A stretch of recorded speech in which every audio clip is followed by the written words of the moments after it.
Hello students, let's see the question. So the question is functions of which group of organelles are coordinated. पूछा गया है इनमें से कौन सा ग्रुप ऑफ ऑर्गेनल्स है जिनका फंक्शन कोऑर्डिनेटेड होता है. तो हमें पता है कि सेल ऑर्गेनल्स जो होते हैं वो डिस्टिंक्ट होते हैं in terms of their structure and function, लेकिन many of this organelles considered together, एक साथ वो वर्क करते हैं इन द कोऑर्डिनेटेड वे, और उनको हम किसमें बोलते हैं, एंडोमेम्ब्रेन सिस्टम बोलते हैं. Endomembrane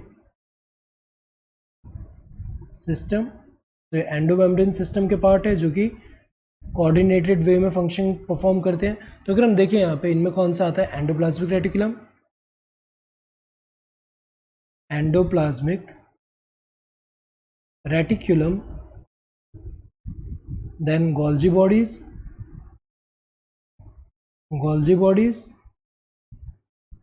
then lysosomes, then vacuoles.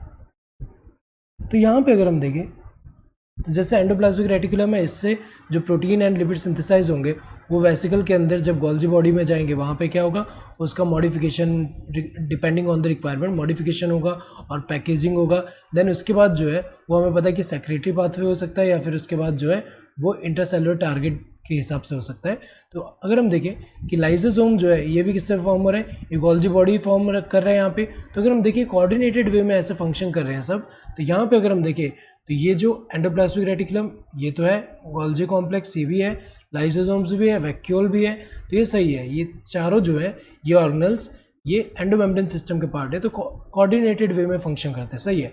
Mitochondria, chloroplast, peroxisome ये तो गलत दिया हुआ है. ये तीनों की ही अगर हम बात करें कोऑर्डिनेटेड वे में फंक्शन नहीं परफॉर्म करते. एंडोप्लाज्मिक रेटिकुलम, क्लोरोप्लास्ट, पेरोक्सिसोम, तो इसमें ये तो है बाकी दोनों नहीं है यहाँ पे, तो ये तो गलत हुआ. ये वाला है बाकी दोनों नहीं है. लाइसोसोम्स ये है, वैक्यूल भी है, लेकिन माइटोकॉन्ड्रिया एंड पेरोक्सिसोम नहीं है, तो ये वाला भी गलत हुआ. So correct answer would be this first one. Hope you understood the question. Thank you and all the best.